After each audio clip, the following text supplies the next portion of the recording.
जिंदगी की कीमत क्या है।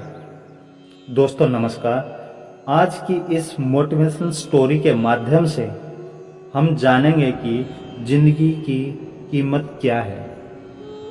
अगर आप चैनल पर पहली बार आए हैं, चैनल पर नए हैं, तो चैनल को सब्सक्राइब करें, बेल का बटन ऑन करें ताकि आने वाली वीडियो का नोटिफिकेशन आपको मिल सके। हम में से बहुत से लोग ऐसे होते हैं कि अपनी जिंदगी की वैल्यू नहीं समझते।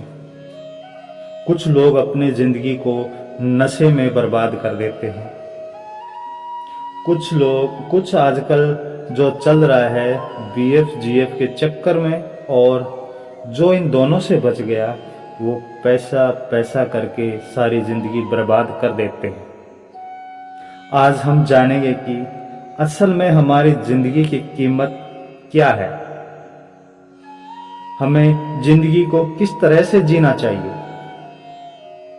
एक बार की बात है, भगवान बुद्ध अपने शिष्यों को जिंदगी से जुड़ी हर अच्छी और बुरी चीजों के बारे में बता रहे थे।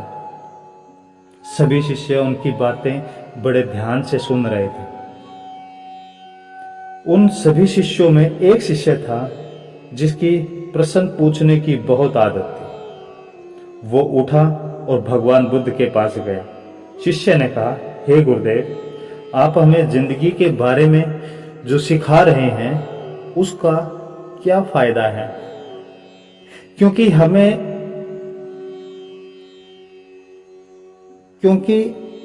हम में से बहुत से बच्चों को ये नहीं पता कि हमारे जीवन का मूल्य क्या है, क्या हमें जीवन कीमती है।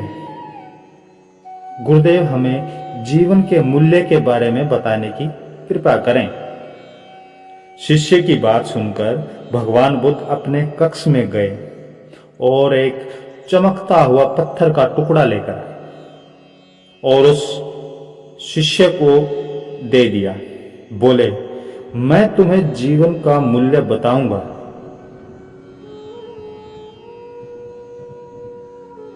जब तुम इस पत्थर की सही कीमत का पता कर लोगे, और ध्यान रहे पत्थर के टुकड़े को बेचना नहीं है। भगवान बुद्ध की बात सुनकर शिष्य बाजार की तरफ चला गया। सबसे पहले उसकी नजर एक फल बेचने वाले पर पड़ी। पत्थर उसे दिखाया और बोले, इस पत्थर के बदले आप मुझे कितने फल दे सकते हैं। फल वाले ने पत्थर देखा और बोला, पत्थर कुछ खास तो नहीं है, पर मैं आपको इसके बदले 10 केले दे सकता हूं। शिष्य उस पत्थर के टुकड़े को लेकर एक सब्जी वाले के पास गए और पत्थर के टुकड़े की कीमत पूछी। सब्जी वाले ने पत्थर को देखा और बोला, मैं इस पत्थर के बदले आपको 1 बोरी सब्जी दे सकता हूं, इससे ज्यादा नहीं। शिष्य फिर उस पत्थर के टुकड़े को लेकर एक सोने के व्यापारी के पास गया। पत्थर की चमक को देखकर सुनार ने उसकी कीमत 200 सोने के सिक्के लगाई।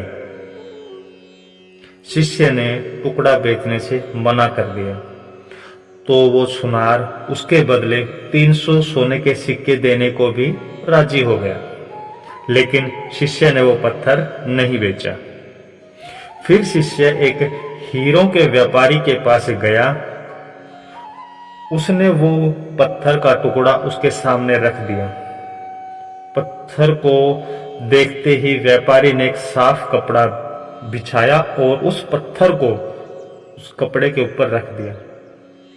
पत्थर की परिक्रमा की और हाथ जोड़कर उस पत्थर को कपड़े में लपेटते हुए बोला, तुम जिसे मामूली पत्थर समझकर इसकी कीमत पूछ रहे हो, असल में यह एक बेशकीमती पत्थर है। इसकी ऐसा रूबी हर किसी को नहीं मिलता। मैं अगर अपना सब कुछ भी बेच दूं तब भी इसकी कीमत नहीं चुका सकता। व्यापारी की बातें सुनकर शिष्य हैरान रह गया और वो दौड़कर सीधा भगवान बुद्ध के पास आया। बोला, और जो बाजार में उनके साथ हुआ वो सब उनको बताया। शिष्य की बातें सुनकर भगवान बुद्ध बोले, तुम्हारे सवाल का जवाब रूबी की कीमत में ही छिपा है। हमारा जीवन भी एक रूबी है। रूबी की तरह ये भी बेशकीमती है, लेकिन हम इस बात को हमेशा नजरअंदाज करते हैं और अपने जीवन का मूल्य नहीं समझते। हम दूसरों को देखकर और उनके जैसा जीवन जीने की कोशिश करने लग जाते हैं। अपने जीवन की कीमत कम कर देते हैं। हम ये सोचते हैं कि हमारी जिंदगी की कीमत वही है जो हमें दूसरे बताते हैं, लेकिन ये बात हमेशा ध्यान रख, सामने वाला अपनी हैसियत, बुद्धि और अपनी समझ के हिसाब से तुम्हारी कीमत लगाता है। जिंदगी सिर्फ एक बार मिलती है, इसलिए इसे बर्बाद ना करें। अपने जिंदगी को उतना ही कीमती समझे जितना कीमती अपने बैंक में रखे हुए पैसों को समझते हैं। आजकल लोग जिंदगी से ज्यादा कीमत प्यार और पैसे की समझते हैं। पैसों के चक्कर में ऐसे काम करने लग जाते हैं जिनसे उनकी जिंदगी बर्बाद हो जाती है। नाम कमाने के चक्कर में उल्टे सीधे काम करने लगते हैं। हमेशा याद रखें, दिखावा करना जरूरी नहीं है। प्यार दोबारा मिल सकता है, पैसा फिर से कमाया जा सकता है, लेकिन जिंदगी फिर से नहीं मिलती।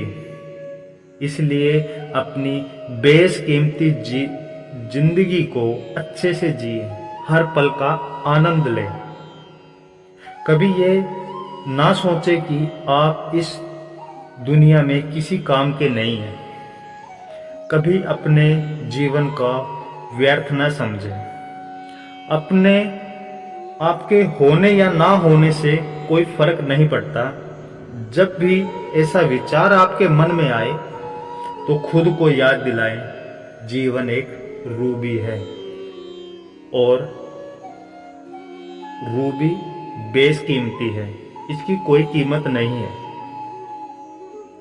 दोस्तों, कैसी लगी आपको आज की ये स्टोरी? अगर अच्छी लगी है तो लाइक करें और दोस्तों के साथ शेयर करें।